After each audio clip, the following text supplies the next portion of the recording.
Thank you, Rita. Whoops. Thank you. Oh, that might help. There we go. There we go. I'm not the pro. Good afternoon, ladies and gentlemen. How are you today? Good. Hey, we could have been graced with better weather for this, right? All right. I'm going to give Tom Tassemeyer all of your kudos. He gets all the credit for that. I can't take credit. When people complain about the weather, I say, hey, not my job. Not my job. But I'll pass it along to Tom. He gets stopped in grocery stores and things like that all the time. People complain about the weather. If you don't mind, I'm going to put this mic on the stand, if that works for you. Okay. So I've got about 9,000 pages I have to work with up here. I'll give that back to you. Thank you, sir. Corey Johnson, our master electrician. All right, Corey. It's great to be with you this afternoon, and I'm really touched by everything I've seen and some of the history of the church that's been explained to me. What a storied history that this location and this congregation has had. It's just really incredible. I'll have more to say about the history of not only the church and the cemetery a little bit later in the program. But, well, as you all already know, we're here today about a rehabilitation project. Rehabilitating the cemetery, which is going to be one big task. Now, if you ask most people, what does it entail to rehab a cemetery? I certainly had no idea. I'm quite sure most of you have no idea as well. Am I right about that? All right, well, let me just give you an idea. First, it includes cleaning, straightening, and repairing grave markers using preservationist-endorsed methods. That is important. With the use of ground-penetrating radar equipment, identify unmarked graves and combine the results with church cemetery records and also church members' memories, which is very important too, to create a complete cemetery plot map, if you will. Install numbered markers on each identified unmarked grave. Perform a lot of landscape work that needs to be done to level the ground for accessibility and make sure that it's safe. Install plantings to mark cemetery boundaries. Install a name and information marker for the cemetery. And finally, perform historical research concerning the cemetery and all the persons buried here. Publish a booklet to expand community awareness of persons buried here at Mount Zion AME Cemetery. Conduct historical research for application for a historical roadside marker. I think, Rita, you mentioned that already. Apply for veteran markers for any eligible graves, which could possibly include African American soldiers from the Civil War, Buffalo soldiers, and veterans from both World War I and World War II. And if that's not enough, when all of that is done, share what we've learned in the process of rehabbing this cemetery with other church-affiliated historic cemeteries in the area.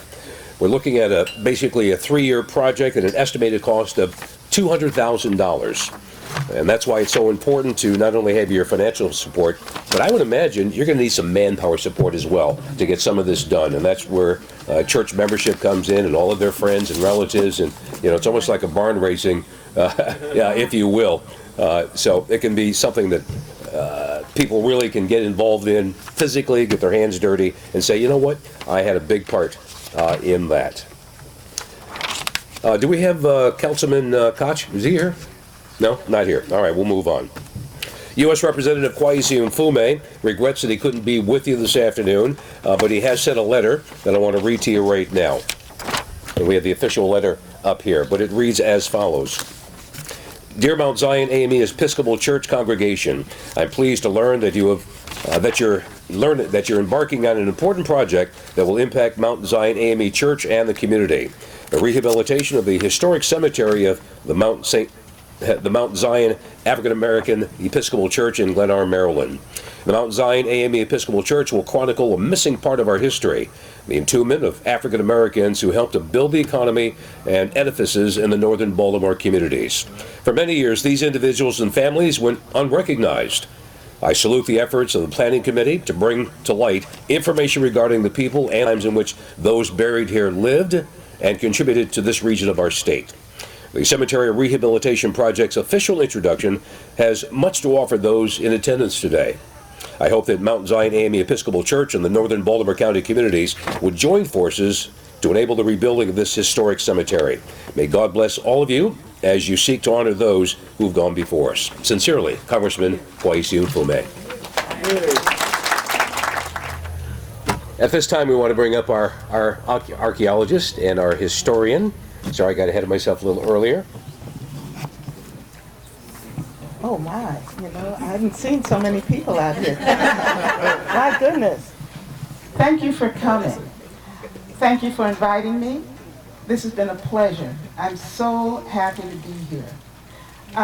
We never know where life is going to take us on our journey. And 30 years ago, I was the archaeological conservator on the African burial ground in Lower Manhattan in New York City. I conserved the grave goods from that cemetery. At the time we excavated, I didn't, but about 400 bodies were excavated from that cemetery in New York. It was about 10,000 people that had been buried in that cemetery. It is probably one of the most important archaeological excavations of the 20th century. But of those 400 people, we had their DNA, we had their human remains, I conserved their artifacts, I touched their grave goods, I know what they had with them for their homegoing journey, but we didn't have one name. We never knew who they were, we never knew who they could have been, and all we had was their DNA. So it is a deep honor for me to be here with you and to really hear these names and to see them all. They're like my old friends. I'm almost moved to tears to be here. Yes. Because we have been struggling to save these African American cemeteries for 30 years since I've been doing it, but much longer. Cemeteries where enslaved people have been buried, these are mostly free blacks here. It's a little easier to save those sites. We have cemeteries tucked away in all kinds of places that are struggling for survival. It is such a blessing to not only have the land, to have the church, to have the families, to have the history. And I really want to congratulate you all for taking the time, the effort, the money to put this work forward. I want to talk a little bit about the importance of cemeteries.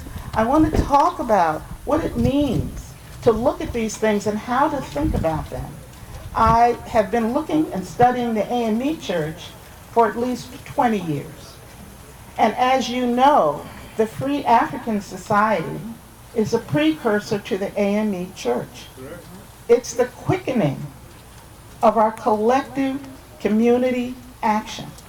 Not the church, but that society. And the Free African Society was a burial society. It was a benevolent association. The first concern we have always had, whether in slavery or out, was a proper burial and a great homegoing to meet our Maker. And so for you all to do this now as the stewards of your ancestral remains is very, very important. While I was out, when I wrote the book, I was out in the Midwest, in Illinois, Indiana, and Ohio.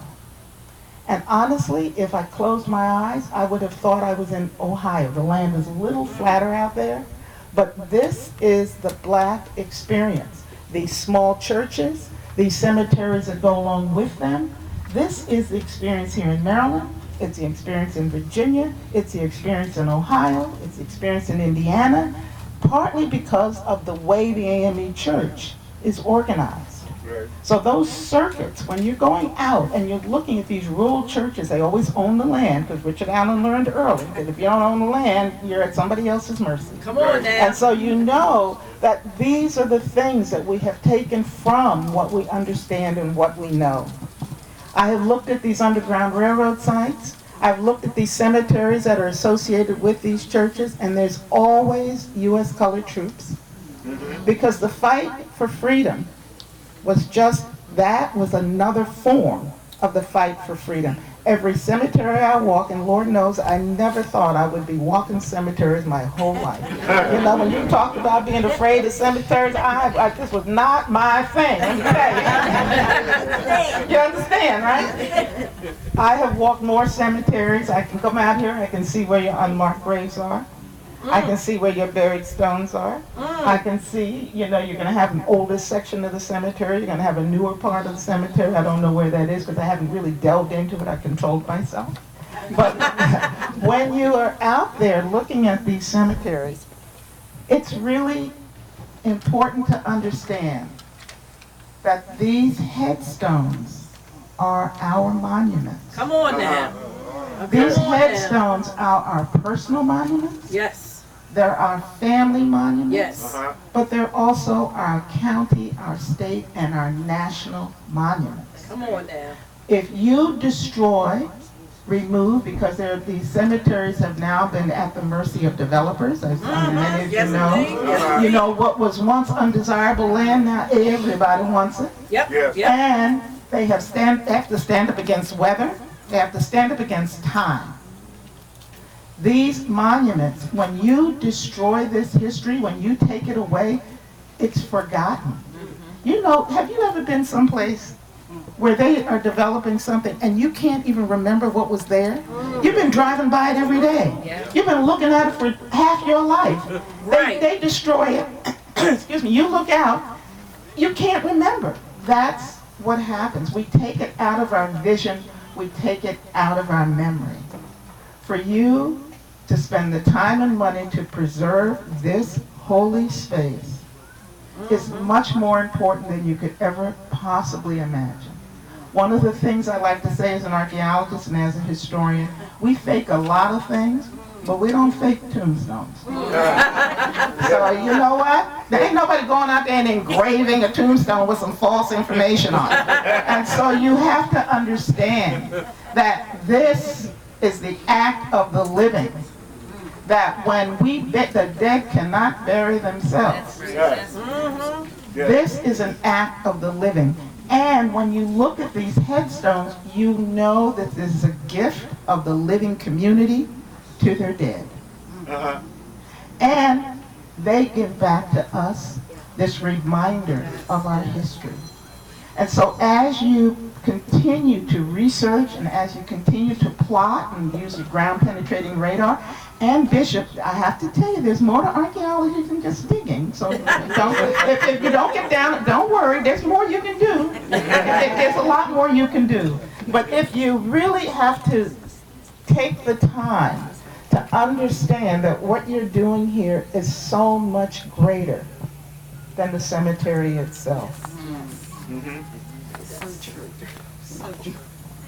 So I also want to talk to you a little bit about Hampton Mansion. Because as was mentioned, I was a principal investigator on the Hampton Mansion site. There's a lot of, I'm not going to take your papers. I once saw that happen where the speaker walked off. I won't do that. So I was a principal investigator at Hampton Mansion. And we were asked to find the descendants of the people who had been enslaved in Hampton and freed in 1828. Now, for 70 years, Hampton had existed, and they never had anybody find any descendants. And so when I got there, I thought, well, if you ain't done it in 70 years, I don't know why you think you're going to do it in 71. So I thought maybe we might find 12 people. We have now found hundreds of descendants. Hundreds. Wow. Some of the descendants are here.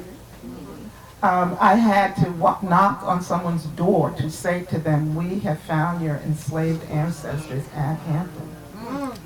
And they're buried here in your cemetery. So that what we know from this space, we will take back into the national park. What they will know from there, they will bring back to you. This is a circular giving. It keeps on moving. This information comes in, it ebbs and it flows. And so while you are studying and while you are looking at all of this different information, it's going to touch every one of you in a new and a different way. So when we think about this country, and when we think about this country and slavery, because that's what Hampton was all about, and that's why it was so difficult to track these people, because as you know, the records aren't there, and when they are there, and if I know Ann Blouse is here, she was very instrumental when I was peppering her with questions at the Historical Society. It's very difficult to find these people. But I want you to close your eyes and imagine for a minute this country if black people had never been here. Come on now. You're talking. I want you to think about that. Right. There wouldn't have been anything to eat. There wouldn't have been any place to live. There wouldn't have been any manufacturing. There wouldn't have been any iron ore to make all your money. All of the wealth that our presence has infused into this nation Jesus. is something that we will never understand. And the wealth was in our bodies. And so when you look again at who you have buried out here, you don't just have your ancestors buried out here, you have the wealth of your nation buried in this cemetery. So please, when you come and you think about these things, I want you to always know that it's so much greater than just a cemetery. I want to congratulate you, I want to thank you and congratulate you for your reclamation work. You know, history may be about the past, but we carry it within us. Remember that remembering is a deliberate act, Yes. and forgetting is a convenient act. So when we decide that we're going to remember the injustice that these remains represent, we start to really remember American history, these small personal monuments. Black history is an unforgiving but compassionate mirror that holds the nation to account. Preserving this site will help us move forward as a community, but also as a nation. You're going to give new meaning to these old cemeteries. They're a place, as I said earlier, that stand against time, against weather. And when we think about that Free African Society and the AME Church and our collective organizing, when we think about the first quivering steps of an enslaved people was to come together in organization around God and church. We're still doing it.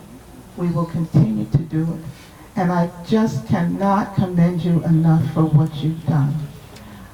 I want to just say a couple of words about the book because it's here for sale. Even though it's about Illinois, Indiana, and Ohio, I talk about black communities. I talk about why black communities are where they are.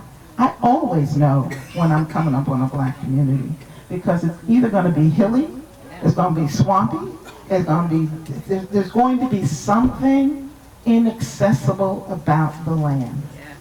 And in the book, I lay out the 6 things to look for when you are talking about black communities in the landscape. And so if you're a researcher, if you're thinking about community, I talk about the cemeteries, I talk about what they represent. And so if you are a researcher in particular, you know, if you're a history buff, yes, but I'm speaking to the researchers out there, that maybe it will help you.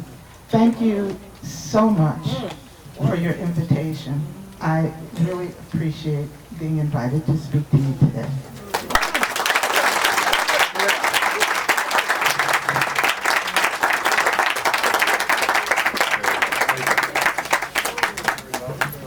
Thank you for that. I've never been introduced that way. Put your hands together. Oh, wow. All right, let's fix this. You also said that the Lutherans were bringing up the rear, but you forgot to mention the good old Baptists. And we cannot have church if we don't have a good Baptist preacher. And so the good Baptist preacher has arrived. And I am excited to be here today representing the Maryland Commission on African American History and Culture. I actually grew up in a church, a little small church in Hanover, Maryland, Mount Pilgrim Baptist Church, and it looks just like that building. And when I came down the driveway, I got a visual of my grandparents saying the same thing to you about hanging on the the post over there, we used to hang on the steps. And we got in trouble for hanging on those steps. So I'm glad to be here and to celebrate with you. And I'm looking, we have some commissioners here today. Commissioner Kelly is here and Commissioner Johnson is there. And so if there's any information you want about the commission, then please see them today before you leave. So, you cannot talk about cemeteries in the black church without first acknowledging the homegoing service. The homegoing service, as its name implies, is the celebration of the spirit leaving its earthly shell and returning to his heavenly home with the Lord God, the creator of all earth. This spiritual understanding can be traced back to the shores of West Africa, where our African ancestors brought their ritual and spirituality from, which have shaped our African American identities. So rather than only mourning a person's departure from this life, death is viewed in a positive manner, where family members, friends, and the community come together to pay their final respects through recollection of their loved ones, while also rejoicing that their loved one has gone on to a better place, where they have laid down their burdens to study war no more. They have gone home to the Lord, where they are now free at last. Homecoming services are an important part of the grieving process that is experienced within faith in Christ's victory over death, where the minister offers a meaningful and redemptive word to those who have gathered, reminding them of the biblical promise that one day God will wipe every tear from our eyes. There will be no more death or mourning or crying or pain. This celebration ends at the cemetery with an act of worship and reverence for the physical remains of our loved ones, as the casket is lowered into the ground into their final resting place. Which is why cemeteries such as Mount Zion's are of great importance to the African American people. They are places of remembrance, ritual, and deep emotional experiences. And they are also gateways to information about our ancestors and our connection to them. Unfortunately, as much as African American cemeteries are rich with history and tradition, they are also the places that tell a story of segregation and racism in America. Unlike many predominantly white cemeteries, which are designed as garden spaces to honor both the dead and the living, black cemeteries are neglected and face vandalism, damage, and decay. But most egregious is the injustice of laws that have allowed Jim Crow era predatory land practices to destroy black cemeteries in order to build infrastructures on top of them, leaving the descendants traumatized, unable to locate or visit their ancestors' resting places. The state of Maryland was a slave state, as well as a Union state, and was an anchor in the Underground Railroad networks to freedom. With the largest population of free blacks, we have sacred burial sites, throughout the state that preserve the histories of our nation's deep history of slavery, the African diaspora, community life, civil rights, and spiritual practices.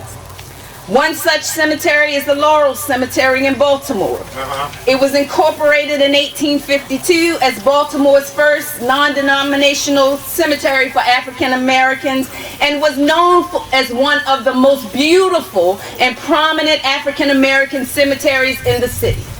The Laurel Cemetery welcomed black people across socioeconomic backgrounds and had close to 10,000 burials at the site, including 230 members of the United States colored troops who fought during the Civil War. Unfortunately, this sacred space was leveled in 1958 for the development of future infrastructure after being in existence for 106 years. To address systemic inequities such as what occurred at Laurel and other African American cemeteries around the state, at the direction of the Maryland General Assembly, the Commission and the Maryland Historic Society, the Maryland Historical Trust, we call it MHT, are working together on a study documenting the needs of historic African American cemeteries. The report, which will go live on our Commission's website May 15th, will include the following: the issues facing African American cemeteries, from identification, restoration, protection, preservation, and maintenance. An analysis of approaches other states have found successful regarding these things. The design of a grant fund to identify, preserve, and maintain historic African American cemeteries. And lastly, it will outline ways in which the Commission will work with descendants of those interred in African American cemeteries and burial grounds in this and future efforts. We will also host the public meeting to gather community feedback. For over 50 years, the Commission has been dedicated to doing the work of documenting and preserving African American history and culture. The Commission, in partnership with MHT, operates the African American Heritage Preservation Grant Program, a $1 million capital grant that offers $100,000 in funding to preserve African American historic sites, such as the Mount Zion AME Church. Since its inception in 2010, we have awarded over $11 million in support of nearly 150 projects around the state. While this is an incredible feat, more than $3 million in requests go unanswered because we simply do not have enough money. However, the results of the report justify an increase in state funding, specifically for African American cemeteries. In this year, during the 2022 legislative session, the Honorable Adrian Jones, Maryland Speaker of the House, sponsored a bill to increase the Commission's grant from $1 million to $5 million.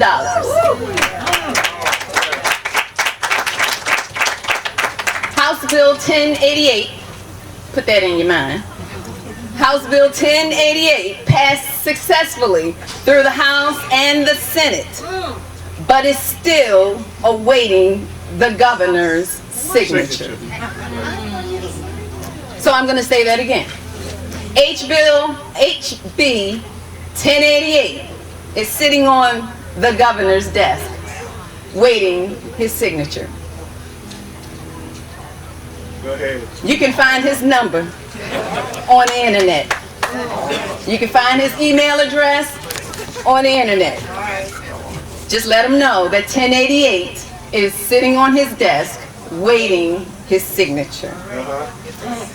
If the bill, when the bill makes its way off the governor's desk, it will enable the Commission to provide the much needed funds to help churches like Mount Zion and others do what needs to be done to preserve African American cemeteries and other heritage sites around the state. I believe with all of my heart that the governor will do the right thing. And I also believe that leaning over the balcony of heaven are the liberated, redeemed, fully emancipated souls of our ancestors, watching and cheering us on in our work of preserving those sacred spaces, while singing that old song of the church, God be with you until we meet again. Amen. Amen.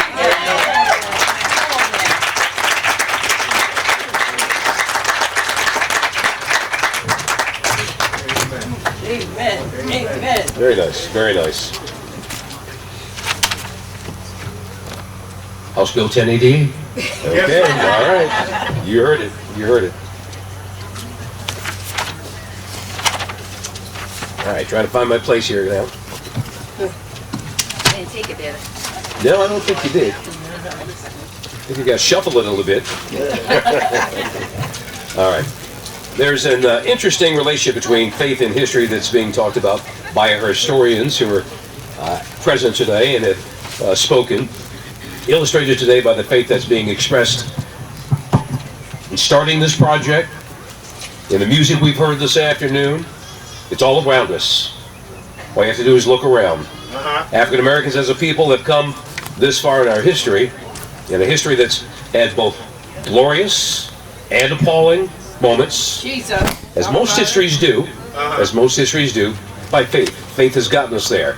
That faith has been expressed in religious ways in Christianity as well as other religions, and by faith and our own strength and our own endurance. And I hope that you're feeling as inspired today as I know I certainly am.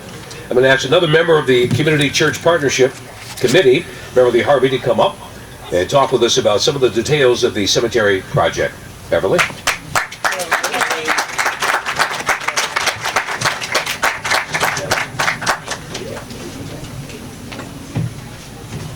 Good afternoon, everyone. Good afternoon. I'm Beverly Harvey, and my career was in banking. And after leaving banking, I worked with a CPA doing tax returns. And then I also worked in the community as a lunch lady. So I stopped all that about almost 4 years ago. And Elder Hunter and Stan, as far as retirement is concerned, you stay busy, but you just don't get paid for it.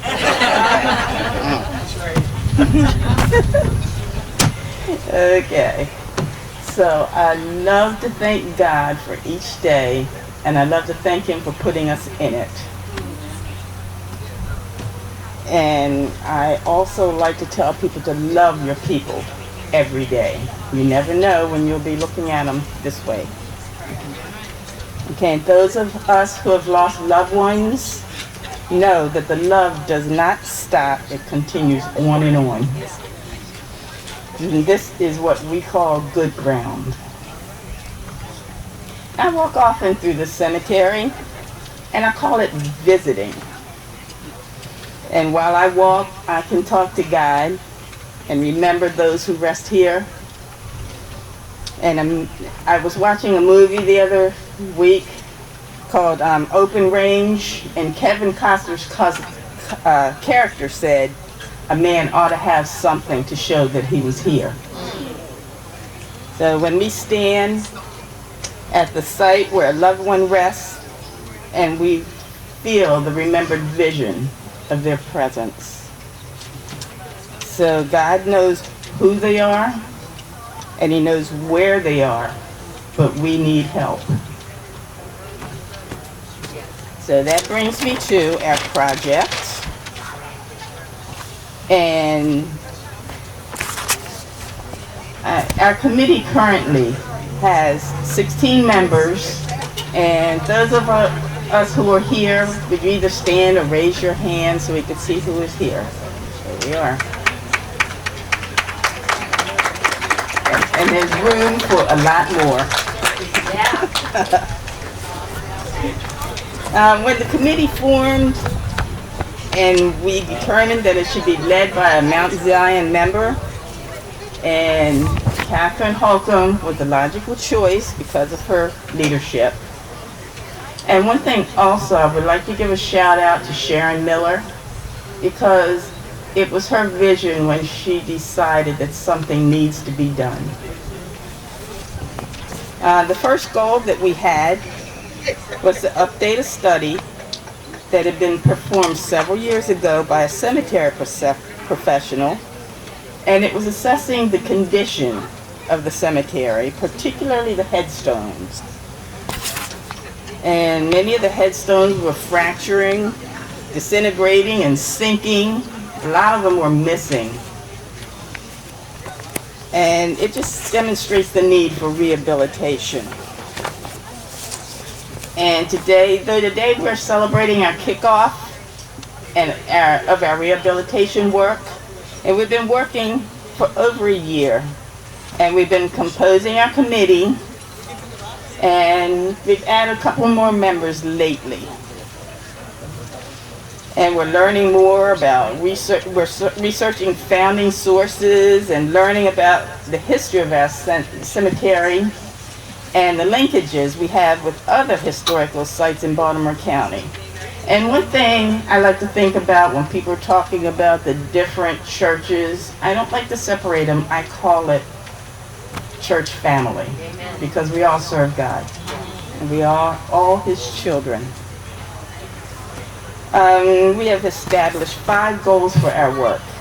And one is to clean and repair gravestones. And gravestones. Last fall we met and we had a little project where we were learning how to clean the gravestones that did not harm the gravestones. And number 2, we want to combine all the information we have to create a plot map of identifiable graves and use other information such as published obituaries to list names of others who are buried at Mount Zion but without headstones, because we may not know exactly where they are. Then the big expense will be to pay for the ground penetration radar. And this is to locate unmarked graves, and we aim to mark every current unmarked grave. And the oral traditions of the church tell us where many of the graves are. And many of our elders spoke of a time when there were wooden crosses in an old section of the cemetery that would be painted or whitewashed each Memorial Day. And these crosses disintegrated long ago but marked a number of the graves. And other persons were buried without any markers. The records of the church don't cover the very earliest burials that were likely in the 1820s and through the 1840s. The records are incomplete and inconsistent until more recent times, and we think it's important to recognize each burial on this property, whether or not we can attach a name to it. Number 3, we'll need to do some landscaping, and this includes removing hazardous trees around the edges and leveling the ground where it's seriously irregular. And we'll edge the part of the cemetery with plantings. Number 4, we want to conduct historical research. And there's 2 reasons for this. First, we want to publish information to honor the lives of those buried here. And this will make the significance of the lives more broadly known and help attract the attention of family and loved ones to the project, perhaps other organizations. And the more history we uncover, the more likely we are to be successful securing grants to help us in our work. And 5, finally, we'll do our work in such a way that we can share our learnings with area church cemeteries. And again, I mentioned this past fall when we sponsored the workshop to teach participants how to clean the headstones. And there's approximately 30 church cemeteries within 20 miles of Mount Zion. And the representatives of those we invited the representatives of those cemeteries to the headstone cleaning workshop, and we plan to have a next workshop on best practices for identifying and marking unmarked graves. At our committee exhibit table, you can see photos from the headstone cleaning workshop. When we complete these goals, we plan to set up an organization that will provide ongoing support and maintenance for the cemetery so that it won't be the exclusive responsibility of the church. Our timeline and costs are variable, and depending on our fundraising success, grant guidelines, and volunteer opportunities and projects, the big picture is that of our fundraising goal of $200,000 to do all the work we envision. And we're thinking it's going to be approximately 3 years, spreading it out. The majority of the funds will pay for the ground penetration radar and the marking of unmarked graves and other signage. We were awarded a $2,000 grant from the Trader Foundation. And this was a small foundation that supports Maryland cemetery projects. And we hope for a $100,000 grant from the Maryland Historical Trust and from community, individuals, businesses, and churches, and family members of those buried here.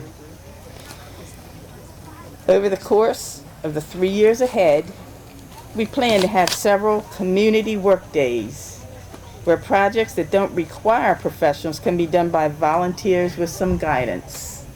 And if you're a gardener or a farmer, you can help us with this work.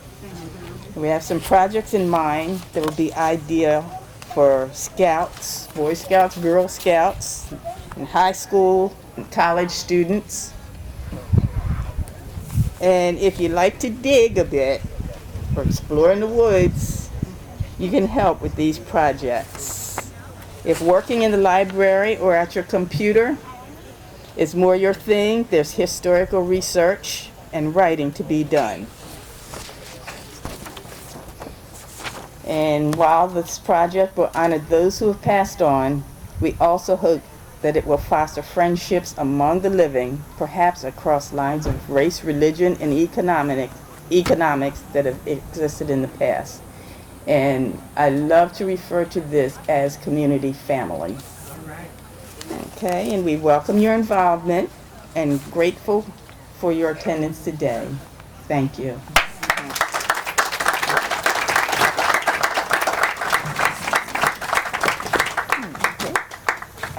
Well, we are certainly honored by all of your presence today in dedicating and encouraging all of the efforts of this church and the broader community to do an honoring thing, to do a beautiful thing, as this project recognizes persons whose lives mattered.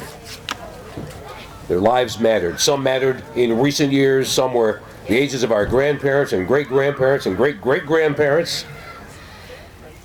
You can only imagine all the blood, sweat, laughter, and tears that are represented on this hallowed ground. Not only in the church, but the cemetery as well. It all mattered, and it will all be honored. I want to thank everybody for being here today. Thanks for the committee for allowing me to be a part of your ceremony. I truly feel honored. I really do.